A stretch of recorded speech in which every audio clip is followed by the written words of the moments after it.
RRI Digital. Kali ini seperti yang tadi sudah saya janjikan bahwa pukul 9 pagi sekarang ini hingga pukul 10 nanti akan ada program spesial. Ini adalah edisi pertama. Nama programnya adalah Harta dan Kita, pendengar. Seperti yang tadi juga saya sudah sedikit menjelaskan ke Anda bahwa kita akan meneladani dan juga melihat kembali ya ke belakang ya, kira-kira apa yang pernah dilakukan oleh Bung Hatta, dan ini bisa menjadi teladan untuk kita semuanya tentunya ya. Dan pagi hari ini saya nggak sendirian karena juga sudah kedatangan tamu. Ini adalah tamu yang spesial sekali karena beliau ini adalah salah satu putri dari salah satu proklamator kita Bung Hatta. Ada Bu Halida Nuria Hatta. Ini sebagai putri proklamator kita Bung Hatta dan juga Ketua Dewan Pengurus Yayasan Bung Hatta. Selamat pagi Bu Halida. Selamat pagi. Selamat pagi, gimana kabarnya Bu? Baik, terima kasih. Baik ya, terima kasih. Untuk Anda pendengar yang mungkin juga nanti ingin bertanya-tanya langsung ke Bu Halida Hatta, kami tunggu gabungan Anda di 0812 1234 912. Dan acara ini juga kami siarkan live audiovisual ya di YouTube channel RRI Jakarta. Pendengar, silakan untuk Anda yang ingin menyaksikan secara langsung bisa ke kanal YouTube kami RRI Jakarta, begitu ya. Kalau kita berbicara tentang kita sekarang ini ya, pendengar dan juga pemirsa YouTube RRI Jakarta, kita hidup dalam bangsa yang bernama Indonesia. Tapi pernahkah kita membayangkan bahwa dulu ada anak muda usia 17 tahun seperti Bung Hatta yang sudah mulai menulis tentang nasib bangsanya. Nah, kita coba gali begitu ya lebih dalam lagi kira-kira apa yang sudah dilakukan oleh Bung Hatta yang ini bisa menjadi teladan kita bersama dengan Bu Halida Hatta. Bu Halida Hatta, Ibu sendiri mengetahui tentang apa ya perjalanan dan juga apa yang sudah dilakukan Bung Hatta sejak masih usia belasan tahun begitu ya Bu ya. Tentunya ini hal yang luar biasa sekali. Bagaimana Bu sebagai orang yang mungkin diceritakan secara langsung oleh Bung Hatta? Terima kasih atas kesempatan ini. Jadi saya sendiri kan lahirnya tahun 1956. Di mana? Dan sebelum saya genap berusia 1 tahun, 1 Desember 1956 itu Bung Hatta meletakkan jabatan. Jadi mengundurkan diri dari jabatan wakil presiden. Jadi sebagai warga negara biasa saja, tetapi bersikap konstruktif untuk melihat perkembangan perjalanan bangsa kita dan kebangsaan kita. Nah, jadi saya hidup selama 24 tahun dengan Bung Hatta. Beliau meninggal tahun 1980. Nah, di rumah itu jadi ketika ayah menulis, ada beberapa tema yang saya walaupun tidak mengerti tapi diikut sertakan. Seperti misalnya Pancasila Jalan Lurus gitu. Nah, kemudian waktu saya sudah mahasiswa, itu ada satu event peristiwa, itu peringatan 1 Juni, dengan itu kan adalah hari lahir Pancasila. Ketika itu di masa di mana yang ditekankan adalah hari kesaktian Pancasila 1 Oktober. Tetapi sebagai bangsa yang beradab, tentu kita harus tahu asal-usul kita. Sebuah keluarga kan juga harus tahu sedikit sejarah keluarganya, siapa nenek kakeknya, usaha apa. Nah, ini kita sebagai penduduk dan bangsa Indonesia, kita harus tahu juga seluk-beluk sejarah kita. Nah, di rumah memang pembicaraan sehari-hari ya mengenai buku, gitu, buku yang memberikan wawasan itu tentang daerah-daerah di Indonesia dan juga tentang isu yang memang Bung Hatta pikirkan. Jadi di akhir hidupnya antara tahun 78, 79, 80 itu memang yang dipikirkan adalah bagaimana supaya masyarakat Indonesia betul-betul menghayati Pancasila. Jadi ada era di mana terlalu doktriner ya, itu bukan doktrin, tapi itu adalah jiwa kita dan juga sifat kita yang harusnya kita olah.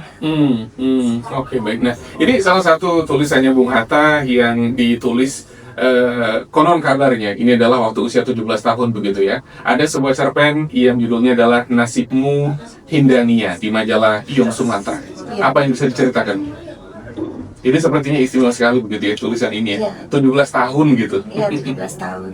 Jadi itu menceritakan tentang nasib ya tanah air Indonesia yang sudah dalam penjajahan. Jadi untuk menceritakannya itu diceritakan bahwa si gadis cantik ini yang waktu Tokoh di situ ya. tokoh di situ itu Indania ya, Indah ya. itu ketemu sama Walanda. Oh. Jadi Walanda kelihatannya halang gitu ya, Mhm. charming, Mhm. elegan, kelihatannya seperti itu. Tetapi terus mereka menikah, tapi kemudian ternyata terasa bahwa di dalam perjalanan hidupnya itu menjadi sangat tertekan. Ya, hal itu jadi itu dimuat di dalam tulisan itu ketika masih muda ya, waktu itu Bung Hatta kan sebagai remaja Iya. di bawah usia 20 tahunan itu. Jadi menceritakan itulah aspek romantik dari Bung Hatta. Memang ia jatuh cinta pertamanya ya kepada tanah airnya, Iya. kepada karena memang jiwanya berkeadilan. Jadi ini tidak baik. Jadi semangat hak asasi manusianya memang kuat. Jadi ketidakadilan itu sangat mengusik hatinya. Jadi dengan menceritakan seperti itu, ya supaya orang-orang bisa mengambil esensinya. Dan sebelumnya juga ada sajak dari Bung Hatta. Atau sesudahnya ketika di negeri Belanda mengenai indahnya alam Indonesia. Oh iya, sebegitu cintanya ya, sebegitu cinta dan bangganya Bung Hatta dengan Indonesia, begitu alamnya, iya, kemudian juga kondisinya pada saat itu. Ini yang ditulis dalam Nasibmu Hindania ini kan romantisme, tapi ada penggambaran tentang apa bisa dibilang era kolonialisme, mungkin seperti itu ya, Bu Halida ya. Oke.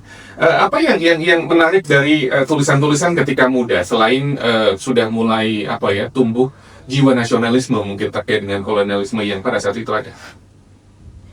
Boleh diulang pertanyaan? Apa yang menarik dari tulisan-tulisan Bung Hatta gitu ya ketika muda selain masalah nasionalisme dan juga kecintaan terhadap tanah air yang Bu Halida amati begitu dalam kesehariannya mungkin? Apa yang ditulisnya itu adalah memang ungkapan dan sesungguhnya, dan juga langkahnya disesuaikan dengan itu. Jadi dari pengalaman masa kecilnya ketika melihat dengan mata kepala ketidakadilan di kota Bukit Tinggi, di mana penguasa setempat itu memborgol teman keluarga mereka dan difitnah, dibilang bahwa ia terlibat perang Kamang. Kemudian di depan rumahnya itu kan ada rel kereta api, yang melihat bahwa teman keluarganya itu diborgol dan di dalam gerbong kereta api itu lewat, dipenjarakan di Padang. Kemudian ada setelah beberapa lama dilepaskan dan ketahuan bahwa dia memang tidak bersalah, tetapi juga tidak diproses. Di situ melihat bahwa ini ketika itu ya, bahwa sistem penjajahan itu jahat. Jadi dan waktu SMP memang masuk ke dalam perkumpulan pemuda. Di situ juga terasa walaupun satu kelas dengan orang-orang Belanda, tapi terasa bahwa ada beda. Ini ada klub Belanda, nah ini klub bikin klub Indonesia, orang Indonesia, nah itu bikin klub sepak bola. Dan ada tokoh-tokoh yang memang datang memberi pencerahan, sehingga tulisan-tulisannya banyak. Jadi apa yang diinginkan, yang dipikirkan itu dituliskan. Jadi itu ada referensi banyak dari baca. Nah, Bu Halida sendiri mendengar cerita langsung dari Bung Hatta ya terkait dengan penulisan dan juga pengalamannya. Apa Bu yang dirasakan? Karena kan orang-orang pada umumnya tuh hanya bisa membaca dari tulisan-tulisan. Kalau Bu Halida kan mungkin diceritakan secara langsung, mungkin juga ada ngobrolannya. Terus waktu itu gimana Pak gitu atau gimana? Sebetulnya Bung Hatta bukan pendikte ya di rumah. Jadinya semuanya kita merasakan Bung Hatta seorang ayah yang memang mengayomi keluarga. Jadi memang topiknya itu sedikit cuplikan-cuplikan gitu. Ada yang keluar sendiri, ada yang kita tanya. Jadi misalnya bagaimana waktu di Bukit Tinggi itu zaman kolonial itu, jadi sambil ketawa tentu. Dulu Bukit Tinggi disebutnya Fort de Kock. Ya, fort itu benteng. Dan memang kalau kita lihat ada benteng gitu ya. Lalu orang Minang itu bikin Fort de Kock padang panjang, Oke.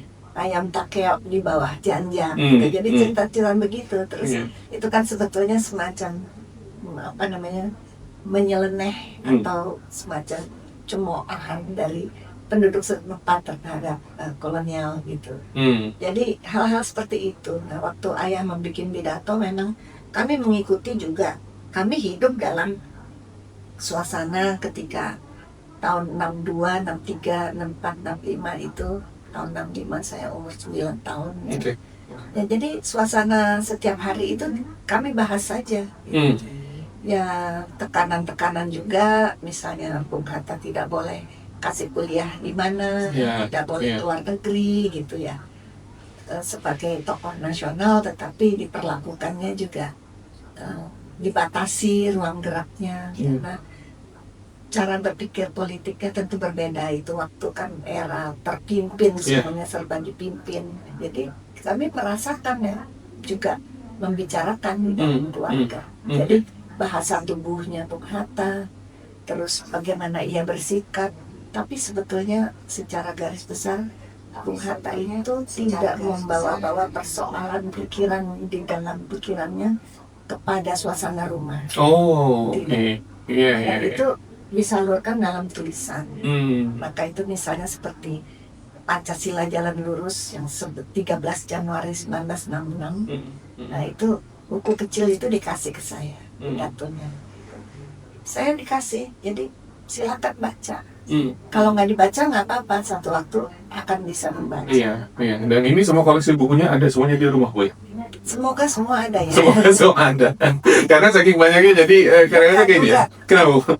Dari waktu ke waktu orang misalnya datang wawancara, Oh. apa pinjam dulu nggak kembali. Oh, itu Ada dia. beberapa buku yang nggak kembali gitu walaupun kita bertanya. Oke. Baiklah, nanti kita akan lanjutkan kembali mendengar obrolan kita pagi hari ini masih bersama dengan Ibu Halida Hatta, begitu ya. Ini adalah putri dari proklamator kita Bung Hatta, sekaligus juga Ketua Dewan Pengurus Yayasan Bung Hatta. Anda pendengar yang ingin bertanya-tanya langsung pengalaman hidupnya Bu Halida ketika masih bersama dengan ayah Anda tercinta, boleh juga. Dan termasuk juga pagi hari ini kita menyoroti terkait dengan tulisan-tulisan Bung Hatta yang luar biasa, yang sampai sekarang juga tentunya masih bisa kita baca. Anda masih menyimak obrolan spesial saya pagi hari ini pendengar dalam program Hatta dan Kita di 91,2 FM, dan juga untuk Anda yang mendengarkan kami streaming di aplikasi RRI Digital juga kami mengucapkan selamat bergabung.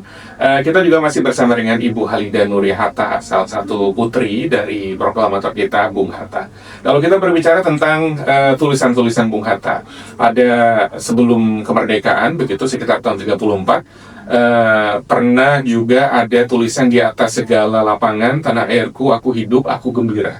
Itu adalah menunjukkan salah satu kecintanya yang luar biasa, di mana pada zaman itu rasanya kita masih bisa dibilang susah untuk membayangkan yang namanya bangsa, karena kan kita belum merdeka, begitu ya Bu ya. Yang ada di sana hanya ada Hindia Belanda sebagai kita sebagai wilayah kolonialnya. Kalau menurut Bu Halida sendiri, bagaimana prosesnya Bung Hatta membentuk imajinasi tentang bangsa yang pada saat itu kita belum merdeka padahal?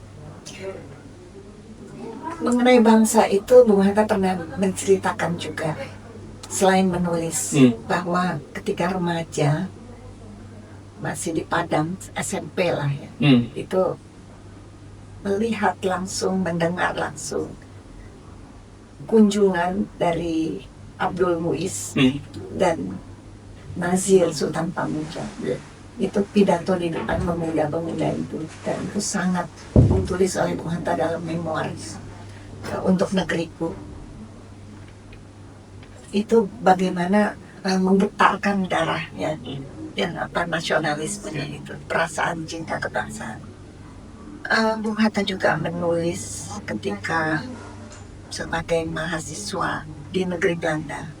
Itu bagusnya apa yang diceritakan itu adalah pengalamannya.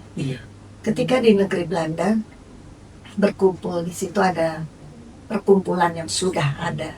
Waktu itu namanya Indische Vereniging, perkumpulan Hindia Belanda. Jadi yang mengumpulkan orang-orang Indonesia untuk belajar di sana, dan mereka berkumpul bersukaria lah. Bung Hatta melihat di situ, lihat ini saya dari Sumatera Barat. adat istiadat saya seperti ini, pola pikirnya seperti ini, tapi di sini berkumpul teman-teman dari wilayah lain. Karena apalagi di Indonesia waktu itu sudah ada Yong Sumatra Nembon, yaitu perkumpulan orang Sumatera, ada Yong Yafa, perkumpulan orang Jawa, ada Yong Celebes, perkumpulan orang Sulawesi. Ada juga Yong Ambon, perkumpulan orang dari Maluku ya. Jadi di situ memang ada ketemu sama teman-teman sebangsa yang waktu itu belum dinamakan Indonesia. Itu aja perkumpulannya dia namanya Indische Vereniging, perkumpulan Hindia Belanda gitu kan. Terus di situ dilihat kata tulis, kalau kita satu kita kuat, tapi kalau kita bersama teman-teman kita yang adat istiadatnya berbeda, kita jadi belajar. Di situ jadi luas dan kita menjadi lebih kuat. Maka kita harus bersatu. Nah itu pikiran seperti itu. Nah kalau kita refleksikan tahun 34 itu Bung Hatta itu mau dibuang ke Bovendigul. Camp itu sangat serem. Tahun 1926 terjadi pemberontakan Partai Komunis Indonesia yang dinilai oleh Bung Hatta kondisi objektifnya nggak kuat, sehingga makanya belum apa-apa sudah dibantai, dimatikan, digagalkan itu oleh pemerintah kolonial Belanda. Ketika itu, di masa itu, mereka yang senang dengan aliran komunisme itu sama-sama berpikir untuk Indonesia merdeka juga. Nah, Bung Hatta sebagai golongan nasionalis, Indonesia merdeka. Nah, tapi kita ngomong tentang ini, tentang camp itu ya. Jadi gara-gara ada pemberontakan itu, maka dibangun sebuah camp di tempat pengasingan di Papua, yang sebetulnya itu sudah jauh dan juga untuk kesananya harus naik kapal. Itu di Papuanya di Bovendigul. Sampai sekarang Bovendigul kita bisa kunjungi. Nah, tahun 34 karena Bung Hatta setelah pulang dari negeri Belanda itu tidak memilih untuk menjadi ambtenar dengan gaji yang besar sebagai dokter Andes ekonomi lulusan Rotterdam, tetapi memang memilih jalur pergerakan, ya, pergerakan nasional untuk mencapai kemerdekaan dengan usahanya sendiri, dengan peran sertanya. Makanya diikuti terus kan sama pengintai gitu, dinas yang mengawasi sampai ya prosesnya juga mengkaderisasi, sadar kebangsaan, sadar berorganisasi, sadar bertanggung jawab seperti itu. Lalu ditangkaplah karena tulisan-tulisannya juga banyak dan itu sangat menginspirasi. Ditangkaplah, nah di situ Bung Hatta dipenjara dulu di Glodok. Jadi pernah di Glodok sini. Glodok ya, ada penjara Glodok ya. Nah jadi di situ ditulis, Bung Hatta menulis, di segala lapangan tanah airku aku bahagia, aku gembira. Jadi sudahlah ditaruh di Bovendigul seperti point of no return ya. Nggak apa-apa karena itu adalah tanah airku. Tanah itu tanah airku, aku gembira, aku bahagia. Dan itu memang dibuktikan. Walaupun tepat seperti itu, tapi dalam masa 9 bulan di sana kemudian dipindah ke Banda Neira, Bung Hatta berbahagia untuk bisa mendidik orang-orang yang di sana, yang sesama. Jadi dia mendidik, memberikan pelajaran dan menulis itu alam pikiran Yunani. Dan proses penyelesaiannya selama kemudian setelah 9 bulan atau lebih di Bovendigul dipindah ke Banda Neira di Maluku Tengah. Cantik sekali alamnya di sana, Banda Neira. Iya, tapi jauh lebih friendly, alamnya lebih ramah dan lebih manusiawi daripada Bovendigul yang banyak malaria. Tapi keluar tulisan alam pikiran Yunani dengan pikiran orang Indonesia harus mengenal filosofi. Dan yang ditulis itu kan biasanya dalam bahasa asing dan sulit dimengerti, disederhanakan dan diceritakan satu persatu. Itu bahagianya ada di situ. Luar biasa di tengah kondisi yang istilahnya pada saat itu adalah diasingkan atau dibuang ya ke Bovendigul, tapi tetap merasa bahwa saya tetap bahagia karena ini adalah tanah air saya juga, begitu ya. Jadi nggak usah pilih-pilih. Nggak usah pilih-pilih katanya. Nah ini kalau dalam pandangan Bu Halida sendiri, mungkin Ayah juga pernah menceritakan yang membuat Bung Hatta sebegitu cintanya sama tanah air itu apa? Padahal kan melihat ada kolonialisme, ada apa namanya, sekolahnya ada klub-klubnya sendiri-sendiri gitu, nggak nyampur gitu, walaupun Bung Hatta sekolahnya di sana. Apa yang kira-kira pernah disampaikan oleh Bung Hatta ayah kepada Bu Halidah, kenapa cinta sekali dengan Indonesia ini ya, pada saat itu belum diproklamirkan sebagai Indonesia begitu ya? Saya rasa itu juga kembali kepada tempat kelahirannya. Jadi pengungkapannya itu ada juga di dalam memoirnya, riwayat hidup yang ia ceritakan, yang sudah diterbitkan ya, untuk negeriku.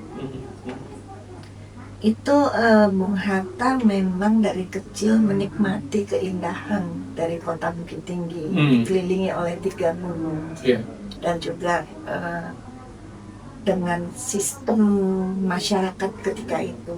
Dan saya yakin itu semua juga keaslian itu dilihat di depan mata kepala. Dan ketika pindah ke Padang juga, dan ketika pindah ke Batavia untuk SMA-nya, itu juga semua yang ada adalah juga sistem interaksi antar masyarakat yang membahagiakannya. Dan terutamanya Bung Hatta melihat ini tidak adil untuk bumi Indonesia ini. Maka kita berhak untuk adil, menerima keadilan, dan juga kita yang menjadi tuan di hidup kita. Gitu ya. Iya, jadi ketika di negeri Belanda juga melihat bahwa masyarakat seperti apa, masyarakat Belanda seperti apa, itu adalah hak kita juga. Kita bisa menjadi tuan di negeri kita sendiri. Itu yang salah satunya triggernya kenapa Bung Hatta begitu cintanya begitu. Iya, dalam arti kita bisa mengatur sendiri apa yang kita punya, bumi, air, kekayaan alam, pemandangan masyarakat kita, ini harus kita ayomi bersama. Iya, setuju. Itu adalah pemikiran luar biasa dari seorang tokoh bangsa kita, pendengar. Dan ini tadi seperti yang diceritakan oleh Bu Halidah bahwa Bung Hatta walaupun diasingkan ke daerah yang jauh sekali begitu ya, Bovendigul, tapi tetap rasa bahagia karena memang ini adalah tanah airnya begitu ya. Ini seperti yang ada dalam buku Di Atas Segala Lapangan, Tanah Airku Aku Hidup Aku Gembira tahun 34. Ada kutipannya yang menuliskan begini: di mana kakiku menginjak bumi Indonesia, di sanalah tumbuh bibit cita-cita yang kusimpan dalam dadaku. Kita akan lanjutkan kembali pendengar, nanti masih bersama dengan Bu Halidah Hatta dalam Hatta dan Kita. Sama dengan Ibu Halidah Hatta tentunya ya. Bu, jadi terkait dengan apa ya, sosoknya Bung Hatta begitu ya, sebagai bapak bangsa yang sudah jadi dalam tanda kutip begitu. Ini sebagai seorang anak muda pencari makna begitu ya. Hatta ini kan banyak menggunakan tulisan-tulisannya begitu ya Bu ya, untuk mencurahkan pemikirannya, kemudian juga apa yang dirasakan dan lain sebagainya. Kalau dalam pandangan Ibu sendiri nih Bu nih, pelajaran paling relevan dari Hatta muda pada saat itu begitu ya, untuk generasi sekarang ini nih, generasi anak-anak muda sekarang ini, apa yang bisa disampaikan? Pelajarannya untuk Hatta tuh gampang dilihat. Disiplin dan juga mengatur diri sendiri untuk suatu cita-cita yang besar. Jadi cita-cita itu tidak hanya diimpikan, tapi harus dilaksanakan. Jadi disiplin itu menata diri dulu, dan tanggung jawab sama Bung Hatta sering memakai itu dan dijalankan juga, jiwa yang suci. Jadinya ketika menjalankan itu harus teguh sama pendirian, konsisten dan komitmen ya. Iya, jadi sekarang pun di tahun 2025 setiap orang bisa menata dirinya sendiri untuk suatu cita-cita yang besar, walaupun mungkin kelihatannya terlalu besar, terlalu susah, tapi kalau setiap orang melakukan pendidikan, mengoptimalkan dirinya sendiri, pasti apa yang menjadi tugas-tugasnya ia bisa selesaikan dengan baik, dan juga bukan ekosentris ya, tapi ada suatu tugas suci itu dari dalam diri, niat ingsunnya yang baik untuk kemasyarakatan dan kebangsaan. Jadi kalau ditarik lagi itu adalah kemanusiaan. Kemanusiaan. Iya, dan secara implisit ya, tidak digembar-gemborkan secara agama, tetapi yang diimplementasikan oleh Bung Hatta itu adalah pendidikan keluarganya juga. Jadi apa yang kita lakukan itu kan amanah yang dari yang di atas, dan juga yang di atas tidak akan meninggalkan kita. Langkah nyatanya adalah dengan melalui keluarganya begitu ya, dengan mendidik dengan benar dan lain sebagainya begitu ya, pelajaran-pelajaran yang diberikan. Iya, dan Bung Hatta itu kan waktu usia 8 bulan ayah kandungnya meninggal. Nah, jadi dia ada sebagai anak yang di rumah ibunya di Bukit Tinggi dengan kakek nenek, itu selalu berkesempatan nanti pergi ke Batu Hampar, desa Batu Hampar itu tempat ayahnya, di mana kakeknya itu Syekh Batu Hampar itu adalah untuk mengajarkan kekuatan diri pribadi di dalam meneguhkan sikap dengan menyerahkan diri kepada Tuhan begitu. Jadi itu pamannya yang namanya Arsyad itu mengatakan bahwa kamu tidak akan sendiri, dimanapun itu Tuhan selalu ada dan menolong. Itu dijadikan pegangan. Luar biasa. Ya, di keluarga ibunya dengan nenek kakek itu melihat bagaimana mereka bersikap baik kepada pegawai-pegawai. Itu. Ya, yang bekerja sebagai satu keluarga yang saling menolong. Jadi prinsip-prinsip seperti itu tidak membedakan satu dan lainnya begitu ya, Bu? Jadi memanusiakan manusia itu sangat diterapkan. Jadi aspek humanismenya kuat. Jadi tidak punya ketegaan untuk menyelewengkan apa yang menjadi haknya bumi Indonesia dan rakyat Indonesia. Baik, Bu Halidah, seandainya Hatta Muda masih hidup hari ini, kira-kira apa yang akan ditulis dengan kondisi sekarang ini? Bung Hatta itu punya sifat ketika menulis itu sudah dianalisa dengan ada referensi, dengan ilmunya dan hatinya. Jadi antara yang diamatinya itu ada kekuatan ilmu, pengetahuan, akademik, tapi juga ada hatinya.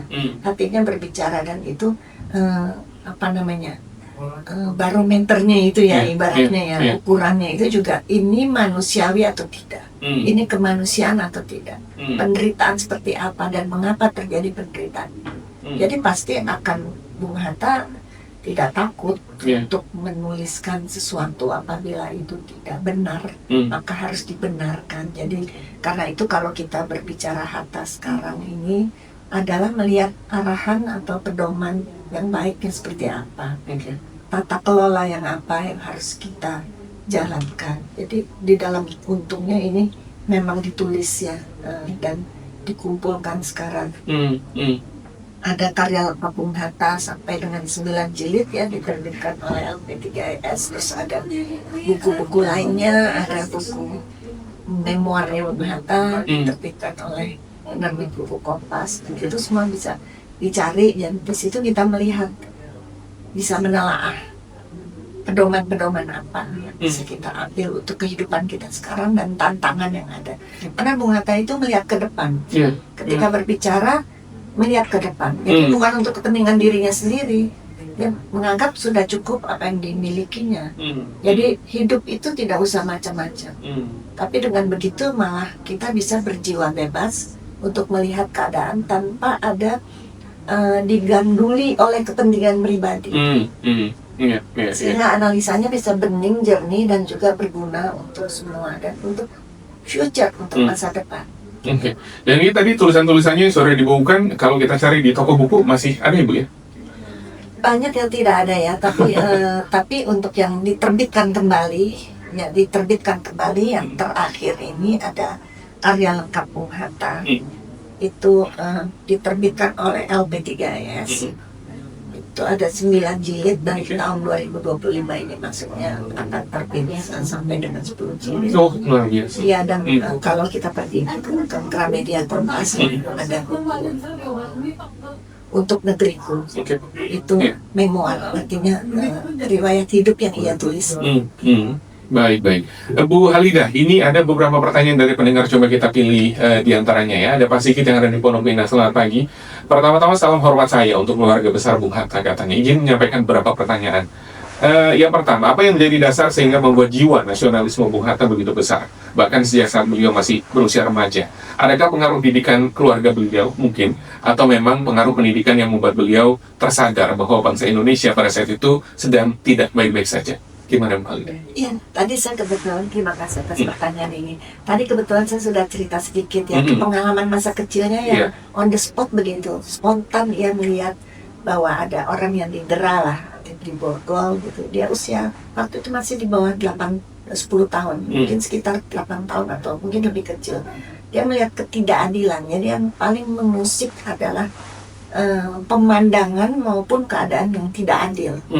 Itu tidak fair ya istilahnya. Jadi itu mengusik perasaannya, perasaan yang paling dalam kolbunya. Dan dari situ ia merasa bahwa ia punya kekuatan untuk bisa merubah. Tapi untuk bisa demikian harus ada tahapannya. Ya makanya belajar yang benar, berorganisasi yang benar, dan juga menyampingkan kepentingan dirinya. Jadi tidak berpikir saya harus jadi kaya, saya harus cari uang, saya jadi nanti saya sekolah ekonomi, saya harus begini begitu. Waktu itu tidak dipikirkan gitu, tetapi semua yang dipikirkan adalah untuk memperbaiki keadaan masyarakat dan untuk mendapatkan melenyapkan penjajahan dari bumi Indonesia. Ya itu terbangun. Makanya waktu sebagai mahasiswa di Rotterdam itu di Nederlands Handelshogeschool, sekolah tinggi perdagangan yang kemudian menjadi Erasmus University sekarang. Bung Hatta mengambil mata kuliah yang terkait dengan Indonesia nanti kalau merdeka, kita harus bikin itu merdeka dengan upaya kita. Maka Bung Hatta mengambil merasa perlu ia mau belajar mata kuliah yang tidak diwajibkan tapi ia ambil itu tentang politik kolonial negara penjajah kepada negara jajahnya seperti apa. Jadi di situ dilihat, oh begini yang mereka lakukan begini. Jadi nanti counternya bagaimana? Jadi seluk-beluknya musuh itu kalau itu dianggap musuh ya, sistem kolonial kan musuh. Jadi itu bagaimana strategi untuk mengalahkan musuh. Baik. Masih dari Pak Sigit yang ada di Pondok Pinang. Lalu menurut pandangan Bu Halidah, bagaimana kita bisa menerapkan nasionalisme ala Bung Hatta dalam kehidupan berbangsa dan bernegara di tengah tantangan Indonesia, khususnya kondisi ekonomi saat ini? Sekarang yang bisa kita lakukan adalah kita sendiri harus membina komunitas yang sekeliling kita untuk menerapkan nilai-nilai yang baik ya. Dalam arti juga itu dimulai dari hal yang kecil-kecil, yang mendisiplinkan diri tetap ya, dan untuk bisa tetap memilah ini benar ini tidak. Minimal dari mindset kita dulu kita perbaiki, dan juga komunitas. Misalnya begini, ini hal yang sangat kelihatannya seperti receh ya, tapi itu sebetulnya berpengaruh. Belakangan ini di wilayah tempat saya tinggal itu selalu ada lagu Indonesia Raya jam 6 pagi sampai jam 10 pagi. Ada jam 6 pagi, ada jam 10 pagi juga. Itu dikumandangkan, tapi di RT RW itu tidak ada satu komunikasi kepada masyarakat apa maknanya itu. Sehingga orang ya rasa bodoh amat. Setiap hari, dan kita lihat juga kan di kantor-kantor pemerintah ya. Nanti Bu, jam 10 ada Bu Indonesia Raya. Iya, di kantor pemerintah itu kan ada apa namanya, selalu ada peringatan Hari Kebangkitan Nasional, hari ini, hari itu, semua dengan upacara yang rapi sekali. Nanya apa? Tergetarkan mendengar lagu Indonesia Raya, apakah masyarakat peduli nanti sedang Indonesia Raya terus ngobrol sendiri, jalan ke sana ke sini, merogoh saku bajunya gitu. Itu kalau saya sendiri hidup dengan Bung Hatta ya hal-hal seperti itu tidak terjadi. Juga di sekolah kami juga diajarkan untuk ketika lagu Indonesia Raya kita harus tegap berdiri, itu menghormati tanah air. Ya hal-hal kecil seperti itu. Jadi kalau tantangan sekarang ya tolong ya, jadi ingat aja dulu Bung Hatta juga melawan feodalisme. Kalau kita merdeka, kita merancang kehidupan kita, maka kita tidak bersikap feodal. Ya, karena feodal itu akan mematikan rencana-rencana keadilan dan kemakmuran. Jadi kita menghamba kepada sesuatu. Nah, jadi makanya di sini dibilang juga dalam buku yang berikut, kalau kita membahas yang pertama, yang kedua itu, jadilah polisi-polisi Indonesia, jadilah pejabat-pejabat Indonesia, pamreh praja untuk Indonesia. Jadi Indonesianya yang penting, bukan diri sendiri dan bukan lingkungan. Sekarang kita lihat kan, kalau ada pembagian misalnya untuk desa, untuk wilayah, nanti di dalam lingkungan itu yang dekat sama lurah dikasih, nanti yang orang miskin yang sebenarnya harus dikasih bantuan tidak dikasih. Ya, hal-hal seperti itu. Itu menjadi tantangan. Sekarang juga di dalam salah satu tulisan, jangan kita menjadi bangsa yang sudah kita melepaskan diri dari penjajahan, lalu kita membiarkan diri kita dijajah kembali. Sekarang kita tidak bisa menyalahkan ekonomi global di dalam sendiri. Gimana penataan ekonomi nasional kita? Apakah berorientasi kepada rakyat? Ataukah punya empati kepada rakyat? Adakah suatu upaya untuk mencerdaskan hidup bangsa? Gitu ya. Pertanyaan itu kita kembalikan kepada kita sendiri. Baik, Bu Halida, terima kasih untuk waktunya pagi hari ini. Tapi yang jelas pendengar, Hatta dan kita akan kami hadirkan setiap Selasa minggu pertama, begitu ya Bu ya, bersama dengan Bu Halida Hatta.